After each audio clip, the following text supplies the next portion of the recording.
कह दो समय से जितनी मुश्किलें चाहे दे दे, लड़कर हार जाओ भले, लेकिन कायरता से कभी नहीं। ऐसा ही बुलंद हौसला हमें भी रखना चाहिए। जीवन में चाहे परिस्थितियाँ जैसी भी हों, लेकिन कभी भी व्यक्ति को हार नहीं माननी चाहिए। जो व्यक्ति अपने दुख दर्द से समझौता कर लेता है और उनसे निराश हताश हो जाता है, वह व्यक्ति तो पहले से ही हार चुका है। हमें तो ऐसा इंसान बनना चाहिए जो चाहे परिस्थितियाँ कैसी भी आए, उन परिस्थितियों में भी एक नए अंदाज से जीने का एक रचनात्मक ढंग ढूंढ निकाले। ऐसा ही जीने का एक रचनात्मक और नया अनोखा तरीका लिए हुए हमारी ये सुंदर कविता का एक फेरी वाला है, जिसके बारे में हम एक सुंदर सी मार्मिक कहानी पढ़ेंगे। उस व्यक्ति की कहानी से हमें पता चलता है कि जीवन में सब कुछ खोकर हार कर भी कैसे दूसरों की खुशी में खुश रहा जाए तथा जीवन को फिर भी सार्थक बनाया जाए। तो चलिए आज हम कक्षा 7 हमारी हिंदी पाठ्य पुस्तक वसंत भाग 2 का पाँचवा पाठ मिठाई वाला पढ़ने जा रहे हैं। अगर विधा की दृष्टि देखें तो यह जो पाठ है वो एक कहानी है तथा इसके लेखक का नाम है श्री भगवती प्रसाद वाजपेयी जी। व्याकरणिक टिप्पणी हम पाठ के साथ साथ ही देखते जाएंगे, कठिन शब्दार्थ भी जो आएंगे उन पे तभी चर्चा की जाएगी। मिठाई वाला, अगर हम हमारे शीर्षक की तरफ देखें तो यहाँ पर मिठाई और वाला दो शब्द हैं। मिठाई जो है इसमें मूल शब्द है जिसमें हमारे वाला प्रत्यय जुड़ा हुआ है। ठीक है, मिठाई का मतलब तो आप सभी समझते हैं, जो भी चीज़ें मीठी होती है। और मिठाई वाला का अर्थ है जो व्यक्ति मिठाइयाँ बेचता है। ऐसे ही वाला प्रत्यय जोड़ करके आप अच्छे रोचक 5 नए शब्द बनाने का प्रयास करें और वे 5 शब्द मुझे कमेंट बॉक्स में कमेंट करके ज़रूर बताएं। तो चलिए शुरू करते हैं आज का पाठ। बहुत ही मीठे स्वरों के साथ वह गलियों में घूमता हुआ कहता, बच्चों को बहलाने वाला खिलौने वाला। अक्सर फेरी वाले जो होते हैं उनका राग बहुत मधुर होता है तथा वो एक अलग ही मधुर धुन में गाते हुए अपना सामान गलियों में बेचते हैं। तो यहाँ पर भी हमारा जो पाठ है इसका जो मुख्य पात्र है जो कि एक व्यक्ति है जो कि फेरी वाला है। अर्थात फेरी वाला किसे कहते हैं? जो गली मोहल्ले में घूम घूम करके अपना जो सामान बेचता है। फेरी मतलब फिर करके जो अपना सामान बेचता है वो फेरी वाला। इस अधूरे वाक्य को वह ऐसे विचित्र किंतु मादक मधुर ढंग से गाकर कहता कि सुनने वाले एक बार अस्थिर हो उठते। अर्थात ये जो पंक्ति थी, बच्चों को बहलाने वाला खिलौने वाला, इसको वो एक अलग ही, विचित्र का मतलब है यहाँ पर अलग ही, लेकिन मादक मधुर ढंग से, मतलब ऐसा जिसको सुन करके कानों में जैसा नशा सा घुल जाए। मादक जो नशा उत्पन्न करे तथा मधुर, मधुर अर्थात कोमल। उसके स्नेहाभिषिक्त कंठ से फूटा हुआ गान सुनकर निकट के मकानों में हलचल मच जाती और जैसे ही मिठाई वाला गली मोहल्ले में आता और उसकी आवाज़ सुनाई देती तो गली के सारे घरों में हलचल सी मच जाती। यहाँ एक शब्द आप देख सकते हैं, स्नेहाभिषिक्त। यह 2 शब्दों से मिलकर बना है, एक है स्नेह और एक है अभिषिक्त। स्नेह का मतलब होता है प्रेम, स्नेहाभिषिक्त का अर्थ हुआ प्रेम पूर्ण, मतलब प्रेम से भीगा हुआ या प्रेम से सना हुआ। तो उसकी मधुर जो आवाज़ थी, उसके मधुर जो कंठ था, उससे ये जो मधुर आवाज़ थी उसको सुन करके गली के सारे बच्चे बाहर आ जाते थे। छोटे छोटे बच्चों को अपनी गोद में लिए युवतियाँ चिको को उठाकर छज्जों पर नीचे झाँकने लगती। यहाँ पर एक शब्द देख रहे हो आप, चिको। चिको का अर्थ है पर्दा अर्थात घूंघट। तो अब गली मोहल्ले की जो औरतें थी वो क्या करती, अपने बच्चों को, छोटे छोटे बच्चों को गोद में ले लेती और अपने छज्जों से वो नीचे गली में झाँकने लगती थी। गलियों और उनके अंतर्व्यापी छोटे छोटे उद्यानों में खेलते और इठलाते हुए बच्चों का झुंड उसे घेर लेता और तब वह खिलौने वाला वहीं बैठकर खिलौने की पेटी खोल लेता और जैसे ही उसकी आवाज़ आती गली मोहल्ले से बच्चे भागे भागे आते। कुछ बच्चे तो आसपास के उद्यान का मतलब होता है बगीचा, वाटिका, या हम आजकल की भाषा में कहें तो हम इसको कह सकते हैं पार्क। तो पार्क में जो छोटे छोटे बच्चे थे जो खेल रहे होते, इठलाते हुए मतलब मचलते हुए बच्चों का जो झुंड है, सभी बच्चे उस आ जाते और खिलौने वाले को घेर लेते हैं। और खिलौने वाला वहीं पर अपनी जो खिलौने की पेटी थी उसको खोल करके, अपने खिलौने का संदूक खोल करके बैठ जाता है। देखो यहाँ पर भी हमें को शब्द मिला खिलौने वाला, उसके पहले हमने देखा था सुनने वाले। तो यहाँ पर ये बहुवचन है। सुनने वाला अगर कह सकते वो एक वचन होता, सुनने वाले बहुवचन में। यहाँ पर भी खिलौने वाला एक वचन में, खिलौने वाले हो जाते तो बहुवचन में हो जाता। तो यहाँ पर भी वाला प्रत्यय ही जुड़ा हुआ है। बच्चे खिलौने देखकर पुलकित हो उठते। पुलकित होना का मतलब है प्रसन्न हो जाना, वो खुश हो जाते। वे पैसे लाकर खिलौने का मोलभाव करने लगते। पैसे उस समय में जो हमारी मुद्रा थी वो पैसों में चलती थी। अभी जैसे हम रुपयों का उपयोग करते तब 8 पैसे, 10 पैसे, अठन्नी, दुअन्नी, इस तरीके से मुद्रा चलती थी। तो कहते हैं कि बच्चों के पास जितने भी वो पैसे घर से उनको मिलते वो लेकर के वो क्या करते, मोल भाव करते, मतलब उस वस्तु की कीमत लगाते थे और पूछते इचका दाम क्या है, और इचका और इचका। अब छोटे बच्चे बिल्कुल वो इनको सही से बोलने तो आएगा नहीं, और वो कैसे तुतला कर बोलते हैं ना बच्चे, क्योंकि वो स्पष्ट बोल नहीं सकते। तो इसलिए वो कहते हैं कि भाई इसका क्या दाम है, और इसका सा को देखो यहाँ छ का है ना, औल, र को ल और स को वो बच्चे क्या कहेंगे, छोटे छोटे बच्चे छ बोलते हैं। और भाई इसका क्या दाम है, सारे खिलौनों को देखते हैं और उस खिलौने की तरफ इशारा कर करके बच्चे खिलौने वाले से पूछते हैं अंकल इसका क्या दाम है, इसका भी बताइए। खिलौने वाला बच्चों को देखता और उनकी नन्ही नन्ही उंगलियों से पैसे ले लेता और बच्चों को की इच्छानुसार उन्हें खिलौने दे देता।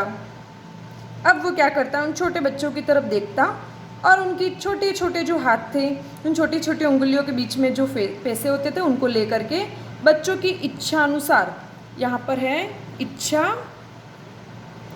धन अनुसार, यहाँ पर भी हमारे कौन सी संधि होगी, दीर्घ संधि। और हमने यहाँ पर एक शब्द देखा था स्नेहाभिषिक्त, यहाँ पर भी हमारे कौन सी संधि होगी, स्नेहधन अभिषिक्त, यहाँ पर भी हमने हमारे दीर्घ संधि होगी। तो क्या करता भाई, बच्चों की जैसी इच्छा हो, मतलब जिसको जो खिलौना पसंद हो उसकी पसंद के अनुसार वो उसको खिलौना देता था, अपनी मनमर्जी से नहीं देता था। खिलौने लेकर फिर बच्चे उछलने कूदने लगते और तब फिर खिलौने वाला उसी प्रकार गाकर कहता बच्चों को बहलाने वाला खिलौने वाला। अब बच्चे तो अपना खिलौना मिलते ही मगन हो जाते भाई, फिर उनको किसी चीज़ का ध्यान नहीं रहता, तो वो उछलते कूदते भाई वहाँ से चले जाते हैं। और खिलौने वाला भी वापस अपनी संदूक जो है पेटी उसको वापस से बंद करके आगे बढ़ जाता है और गली मोहल्ले में फिर से वही अपना राग अलापता है। सागर की हिलोर की भांति, हिलोर कहते हैं लहर को, है ना, सागर, सागर मतलब समुद्र, समुद्र की लहर की भांति मतलब की तरह उसका यह मादक गान गली भर के मकानों में इस ओर से उस ओर तक लहराता हुआ पहुँचता और खिलौने वाला आगे बढ़ जाता। मतलब वो जैसे जैसे बढ़ता तो उसके जो ये मधुर मादक स्वर रूपी जो लहर है वो भी आगे बढ़ती जाती। राय विजय बहादुर, यहाँ पर एक व्यक्ति का नाम आया है, राय विजय बहादुर के बच्चे भी एक दिन खिलौने लेकर घर आए। वे दो बच्चे थे, चुन्नू और मुन्नू। अब राय विजय बहादुर के कितने बच्चे थे भाई, 2 बच्चे थे, एक का नाम था चुन्नू, एक था मुन्नू। चुन्नू जब खिलौने ले आया तो बोला मेला घोड़ा कैसा सुंदर है। अब चुन्नू क्या बोलता है भाई, मेरा घोड़ा कितना सुंदर है। मुन्नू भी बोलता है और देखो मेला कैसा सुंदर है। और मुन्नू अपने, अब बच्चों में क्या रहता है ना, हमारी चीज़ जो अपनी चीज़ होती है उसको सबसे अच्छी बताने की या सर्वश्रेष्ठ बताने की होड़ रहती है। तो जब चुन्नू उसकी घोड़े की बात करता कि मेरा घोड़ा सुंदर है, तो मुन्नू भी उसके जवाब में कहता देखो भाई मेरा भी, देखो मेरा भी कितना ज़्यादा सुंदर है। आगे देखते हैं हम। दोनों अपने हाथी घोड़े लेकर घर भर में उछलने लगते। उनके जो खिलौने थे उन खिलौनों को लेकर के वो पूरे घर भर में, घर भर का मतलब यहाँ पर है पूरे के पूरे घर में उछलने लगे। इन बच्चों की माँ रोहिणी, अब चुन्नू और मुन्नू की मम्मी का क्या नाम था, रोहिणी। अर्थात रोहिणी जी के पति का नाम था राय विजय बहादुर और रोहिणी जी के 2 बच्चे थे, एक का नाम चुन्नू, एक का नाम मुन्नू। कुछ देर तक खड़े खड़े उनका खेल निरखती रही। निरखना मतलब देखना। अब वो क्या करती, दूर से रोहिणी जो थी वो अपने बच्चों का खेल देख रही थी कि कैसे चुन्नू मुन्नू प्यार से हाथी घोड़े के साथ खेल रहे थे। अंत में दोनों बच्चों को बुलाकर उसने पूछा, अरे ओ चुन्नू मुन्नू, ये खिलौने तुमने कितने में लिए हैं? अब थोड़ी देर तो वो उनको प्यार भरी नज़रों से देखती रही और फिर उनको अपने पास बुला करके कहती है कि भाई तुमको ये खिलौने कितने में दिए तुमने? देखो, जब माँ बाप प्रेम पूर्वक अपने बच्चों को देखते हैं या उनकी अटखेलियाँ देखते हैं और उन पर जो प्रेम बरसाते हैं, वहाँ पर हमारे वात्सल्य रस होता है। अर्थात माँ बाप के हृदय में या माँ बाप के दिल में जो बच्चों के प्रति प्रेम होता है, वो जब रस रूप में परिणत होता है तब हमारे वहाँ पर वात्सल्य रस होता है। अब रोहिणी अपने बच्चों को प्रेम पूर्वक बुला करके पूछती, भाई तुमने कितने में खरीदे? मुन्नू बोला, 2 पैसे में। कितने में लिए? भाई 2 पैसे में लिए। खिलौने वाला दे गया है। और किसने दिए हैं? खिलौने वाले अंकल जी ने दिए। रोहिणी सोचने लगी, इतने सस्ते कैसे दे गया? कैसे दे गया है यह तो वही जाने, लेकिन दे तो गया ही है, इतना तो निश्चय है। वो बोलते, भाई इतने सस्ते दामों पर, महंगाई तो दिन प्रतिदिन बढ़ती जा रही है और इतने सस्ता दे कैसे गया? लेकिन एक बात तो तय है कि दिया तो है, ये बात तो निश्चय है। सस्ते और निश्चय, देखो सस्ते का विलोम हमारे क्या होगा? महंगे। ठीक है, सस्ता का विलोम सस्ते है इसलिए महंगे। सस्ता होता तो हम क्या करते हैं? महंगा। यहाँ बहुवचन है तो उसके विलोम शब्द में भी हम बहुवचन ही बनाएंगे। निश्चय, निश्चय शब्द में जब हम अ उपसर्ग जोड़ देते हैं तो ये हमारे क्या बन जाएगा? अनिश्चय। तो ये इसका विलोम भी हो गया अनिश्चय। चलिए आगे पढ़ते हैं। एक जरा सी बात ठहरी। देखो ये ज नहीं है, ये ज है। ये होता है ज, ठीक है, लेकिन इसके नीचे जब नुक्ता लग जाता है तो हम इसको बोलते हैं ज। तो एक जरा सी बात ठहरी। रोहिणी अपने काम में लग गई। फिर कभी उसे इस पर विचार करने की आवश्यकता भी भला क्यों पड़ती? अब हमारे जीवन में बहुत सारे लोग होते हैं जिनसे अपन टकराते हैं। कुछ बात कुछ देर तक हमको याद रहती, फिर हम अपने जीवन में व्यस्त हो जाते। तो रोहिणी को भी खिलौने वाले की जो बातें थी वो थोड़ी देर के लिए अच्छी लगी, फिर वो अपने काम में मसरूफ हो गई और वो भूल जाती है। आवश्यकता में हम अनुपसर्ग लगा करके बनाते हैं अनावश्यकता। अंधन आवश्यक, और यहाँ पर ता प्रत्यय है ना, इस तरीके से आवश्यकता का विलोम शब्द हमारे क्या बन जाता है? अनावश्यकता। चलिए अब दूसरा। 6 महीने बाद, मतलब खिलौने वाला आया, उसने बच्चों को खिलौने दिए और वो चला गया। इस पूरी बात को 6 महीने बीत गए। 6 महीने बाद फिर क्या होता है? नगर भर में, मतलब पूरे शहर भर में, और यहाँ पर बार बार आपको भर प्रत्यय भी मिलेगा। भर प्रत्यय वाले हमारे पाठ में जितने भी शब्द आए उनको भी आप छाट करके अपनी कॉपी में ज़रूर लिखें। नगर भर में 2-4 दिनों से एक मुरली वाले के आने का समाचार फैल गया। अब उन दिनों जो इनका पूरा शहर था उसमें एक व्यक्ति की खास चर्चा हो रही थी, और वो कौन था? एक मुरली वाला था। हमने देखा अभी तक खिलौने वाला, सुनने वाला, और अब हमें तीसरा शब्द मिलता है मुरली वाले, मुरली वाला। अर्थात वाला प्रत्यय के 3 शब्द तो हमको हमारे किताब में ही मिल गए। लोग कहने लगे, भाई वाह, मुरली बजाने में वह एक ही उस्ताद है। देखो भाई वाह, यहाँ पर उसकी तारीफ की है, प्रशंसा की है। और यहाँ पर ये जो चिन्ह है जिसको हम कहते हैं विस्मयादिबोधक चिन्ह, जो कि हमारे विभिन्न हाव भावों को प्रकट करता है, और यहाँ पर ये प्रसन्नता प्रकट कर रहा है क्योंकि इसके आगे जो शब्द लगा है वो कौन सा है? वाह। तो यहाँ पर उस मुरली वाले का जो बजाने का तरीका है उसकी प्रशंसा करते हुए कहता है, अरे भाई वाह, मुरली बजाने में वह एक ही उस्ताद है। उस्ताद का मतलब है माहिर, उसमें उसे बहुत ही ज़्यादा वो प्रवीण है, कुशल है। मुरली बजाकर गाना सुनाकर वह मुरली बेचता भी है, सो भी 2-2 पैसे में। एक तो मुरली खुद बजाता है, फिर गाना भी सुनाता है, और मुरलियाँ बेचता भी बहुत ही सस्ते दामों में, सिर्फ 2 पैसों में बेच देता है। भला इसमें उसे क्या मिलता होगा? प्रश्नवाचक है। कि जो व्यक्ति सोच रहा है उसके दिमाग में प्रश्न आ रहा है कि इतने सस्ते दामों पर बेचकर उसको तो कोई लाभ ही नहीं हो रहा होगा, मेहनत भी तो ना आती होगी।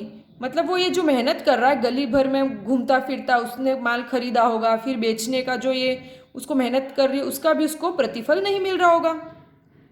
एक व्यक्ति ने पूछ लिया, 2-4 व्यक्ति पूरी बात कर रहे थे, उनमें से एक व्यक्ति होता है वो पूछता है, कैसा है वह मुरली वाला, मैंने तो उसे नहीं देखा कि भाई ये दिखता कैसा है। अब यहाँ पर उसके जो शारीरिक गठन है उसके बारे में बताया गया है।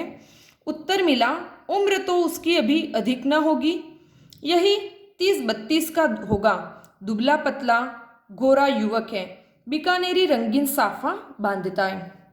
अब वो व्यक्ति उसको जवाब कहता है कि भाई उम्र तो उसकी ज़्यादा नहीं है, मतलब आयु तो उसकी कम है, कितनी है, मात्र 30 से 32 साल का व्यक्ति है वो, मतलब बिल्कुल अभी युवक है, जवान है वो। और कैसा है उसका शारीरिक गठन, कैसा, तो दुबला पतला है, और रंग कैसा है, तो गोरा है। देखो युवक शब्द के आगे यहाँ पर दुबला पतला और गोरा, ये जो शब्द लगे हैं वो सारे विशेषण शब्द है। क्या है, दुबला पतला ये उसके शारीरिक गठन को बता रहे हैं, और गोरा जो है ये उसके रंग को बता रहा है। तो यहाँ पर हमारे कौन सा हुआ, गुणवाचक विशेषण हुआ। ये तीनों शब्द तो गुणवाचक विशेषण, और ये जो युवक शब्द है ये हमारे हो गया विशेष्य। विशेष्य क्या होता है भाई, जो संज्ञा या सर्वनाम शब्द होते हैं वो विशेष्य कहलाता है, और उनकी विशेषता प्रकट करने वाले जो शब्द होते हैं कि वो युवक कैसा था भाई, दुबला था, पतला था और गोरा था। तो इस युवक के शारीरिक गठन और उसके रंग के बारे में बता रहे, इसलिए युवक शब्द तो विशेष्य, और इसकी विशेषता प्रकट करने वाले तीनों शब्द यहाँ पर विशेषण है। और विशेषण के भी 4 भेद होते हैं, जिनमें से यहाँ पर कौन सा है, गुणवाचक विशेषण है। बीकानेरी रंगीन साफा बांधता है, और उसका साफा भी कैसा है भाई, बीकानेरी है और रंगीन। देखो बीकानेरी जो है वो व्यक्तिवाचक गुणवाचक विशेषण में आता है, और रंगीन तो भाई गुणवाचक में। तो यहाँ पर भी बीकानेरी रंगीन जो दोनों शब्द है वो तो गुणवाचक विशेषण के अंतर्गत आ जाएंगे हमारे, और जो ये साफा है वो हमारे क्या हो जाएगा, यहाँ पर विशेष्य हो जाएगा। अब एक व्यक्ति पूछता है कि भाई कैसा दिखता है, तो एक दूसरा व्यक्ति उसको जवाब देते हुए कहता है कि भाई उसकी उम्र 30-32 साल की है, दुबला पतला है, गोरे रंग का है, और वो अपने सिर पर एक साफा बांधता है जो कैसा है, बीकानेरी और रंगीन साफा है। वही तो नहीं जो पहले खिलौने बेचा करता था। अब जब उस व्यक्ति ने बताया तो वो बोलता है, हाँ यार ऐसा व्यक्ति तो पहले खिलौने बेचा करता था, कहीं वही तो नहीं है क्या, वह खिलौने भी बेचा करता, क्या वह पहले खिलौने भी बेचा करता था।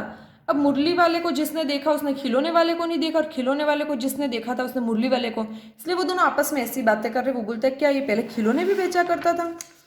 वो कहता है हाँ, जो आकार प्रकार तुमने बतलाया उसी प्रकार का वह भी था, कि भाई तुम जैसा बोल रहे हो उस हिसाब से तो ये वही व्यक्ति होगा, तो वही होगा, पर भाई है वह एक उस्ताद। बोले हाँ हो सकता है, फिर तो ये वही व्यक्ति होगा, लेकिन कुछ भी कहो वो एकदम माहिर है अपने काम में। प्रतिदिन प्रति उपसर्ग है, और दिन यहाँ पर मूल शब्द है। प्रतिदिन इसी प्रकार उस मुरली वाले की चर्चा होती, मतलब जिस गली से वो निकलते बस लोग उसके मुरली की धुन सुन करके उस पर मोहित हो जाते और उसकी बातचीत करते। प्रतिदिन नगर की प्रत्येक गली में उसका मादक मृदुल स्वर सुनाई पड़ता। बच्चों को बहलाने वाला मुरलिया वाला। अब देखो उसने खिलौने वाले की जगह यहाँ पर सिर्फ मुरलिया, क्योंकि मुरली बेच रहा है इसलिए उसने सिर्फ यहाँ पर क्या शब्द जोड़ दिया, मुरलिया वाला। रोहिणी ने भी मुरली वाले का यह स्वर सुना, तुरंत ही उसे खिलौने वाले का स्मरण हो आया कि जैसे ही उसके राग गाने का तरीका वही था ना, पहले बस वो बच्चों को बहलाने वाला खिलौने वाला बोलता था, मुरलिया वाला। तो रोहिणी ने जैसे ही इस ध्वनि को सुना, इस आवाज को सुना, तो उसको तुरंत ही खिलौने वाले की याद आ गई। स्मरण का मतलब है याद। उसने मन ही मन कहा खिलौने वाला भी इसी तरह गा गा कर खिलौने बेचा करता था। रोहिणी उठकर अपने पति विजय बाबू के पास गई। जरा उस मुरली वाले को बुलाओ तो चुन्नू मुन्नू के लिए ले लूं, क्या पता यह फिर इधर आए न आए, वे भी जान पड़ता है पार्क में खेलने निकल गए हैं। अब इतने में रोहिणी जैसे सुनती है गली में मुरली वाले की ध्वनि सुनाई दे रही है, तो अपने पति के पास जाती है और कहती है कि उस मुरली वाले को बुला करके चुन्नू मुन्नू के लिए मुरली ले लो, हो सकता है वो यहीं आसपास पार्क में खेलें। देखो पार्क जो शब्द है मूलतः अंग्रेजी भाषा का शब्द है, है ना। और हम जब दूसरी भाषाओं के अर्थात विदेशी भाषाओं के शब्द हमारे हिंदी में प्रयोग करते हैं तो वो कहलाते विदेशज। क्या कहलाते? विदेशज। तो ये कैसा शब्द है? विदेशज शब्द है। और कौन सी भाषा का है? तो ये है अंग्रेजी, जिसको हिंदी में हम कहते हैं आंग्ल। आंग्ल भाषा का शब्द है। विजय बाबू एक समाचार पत्र पढ़ रहे थे, अर्थात जो विजय बाबू थे, चुन्नू मुन्नू के पिताजी थे, वो एक न्यूज़पेपर पढ़ रहे थे। उसी तरह उसे लिए हुए वे दरवाजे पर आकर मुरली वाले से बोले, क्यों भाई, किस तरह देते हो मुरली? अब विजय बाबू उस अखबार को फोल्ड करके वैसे वैसा हाथ में लेकर के दरवाजे पर आ जाते। देखो दरवाजे, यहाँ पर भी ज के नीचे नुक्ता लगा हुआ है। तो वो भाई वैसे ही आ गए और पूछते, कितने में दे रहे हो? अब तभी मुरली वाले का की जो ध्वनि थी उसको सुन करके पास में ही, चुन्नू मुन्नू के घर के पास ही जो पार्क बना था, उसके बच्चों ने भी सुन लिया। तो वो बच्चे भी दौड़े दौड़े भागते हुए आते हैं। अब उनकी जो स्थिति थी उसका यहाँ पर वर्णन किया हुआ है। किसी की टोपी गली में गिर पड़ी, किसी का जूता पार्क में ही छूट गया और किसी की सोथनी या पजामा ही ढीली होकर लटक आई। इस तरह दौड़ते हाँफते हुए बच्चों का झुंड आ पहुंचा। एक स्वर से सब बोल उठे, अम्बी लेंदे मुल्ली, अम्बी लेंदे मुल्ली। अब सारे बच्चे जो पार्क में खेल रहे थे, भाई जूता गिर रहा है तो गिर रहा है, टोपी गिर रही है तो गिर रही है, पजामा छूट रहा है तो छूट रहा है, ऐसे ही एक हाथ से पकड़े पकड़े उसको दौड़ करके आ रहे। जैसे ही वो मुरली वाले के पास है उसको घेर करके क्या बोलते हैं कि भाई हम भी लेंदे मुरली, मतलब हमको भी, हम भी लेंगे मुरली। अब मुरली वाला हर्ष गदगद हो उठा।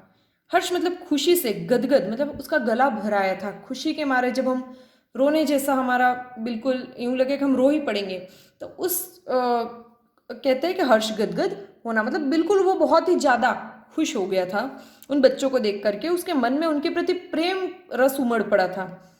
बोला, सबको देंगे भैया, लेकिन ज़रा रुको, ठहरो, एक एक को देने दो। अभी इतनी जल्दी हम कहीं लौटे थोड़ी ही जाएंगे, बेचने तो आए ही हैं, और है भी इस समय मेरे पास एक दो नहीं, पूरी 57। अब वो उन बच्चे जब जीत करके उसको घेर लेते चारों तरफ से, तो वो उन बच्चों को कहता है, अरे भाई रुको रुको, मैं बेचने ही आया हूँ, सबको बेच के ही जाऊँगा, और मेरे पास तुम फिक्र मत करो, पूरी 57 मुरलियाँ है, तो मैं तुम सबको आराम से बेचूंगा। इतने में वो विजय बहादुर जी के प्रश्न का उत्तर देते हुए कहते हैं, हाँ बाबूजी, क्या पूछा था आपने, कितने में दी?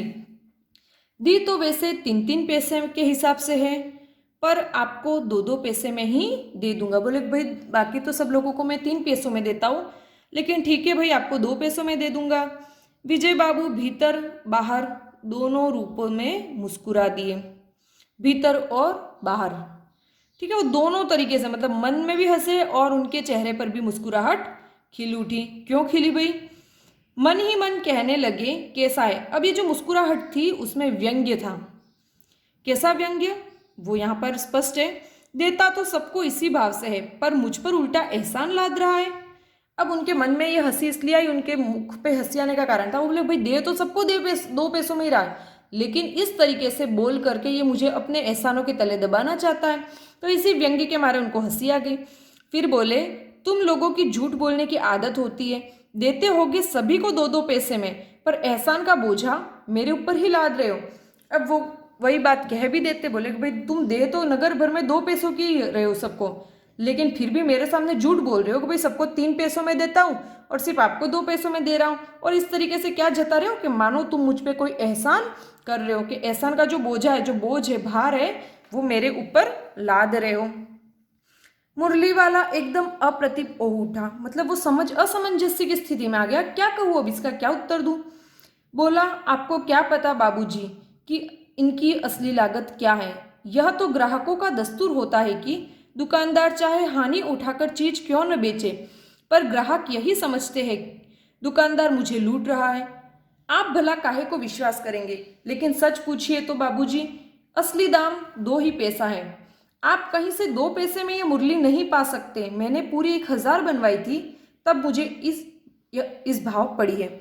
अब यहाँ पर जो क्रेता और विक्रेता का जो मनोविज्ञान है, या उनकी जो बातचीत होती है, अक्सर हम देखते वो चीज़ कि जो खरीदार रहता है वो सोचता है कि भाई मुझे सस्ते से सस्ते दामों पर कोई वस्तु मिल जाए, और जो विक्रेता अर्थात जो दुकानदार या जो व्यापारी होता है वो अपना मुनाफा ज़्यादा से ज़्यादा लेना चाहता है। लेकिन कभी कभी अगर कोई व्यापारी किसी चीज़ को सस्ते दामों पर भी क्यों नहीं बेच दे, तो भी खरीदार जो रहता है उसकी मानसिकता यही होती है कि इसमें भी इसको कोई ना कोई लाभ मिला होगा, ये भी इससे भी सस्ते में इसको पड़ी है, लेकिन ये व्यक्ति मुझे फिर भी महंगा दे रहा है। तो यहाँ पर भी जो हम दैनिक जीवन में देखते हैं उसी चीज़ का वर्णन किया गया है।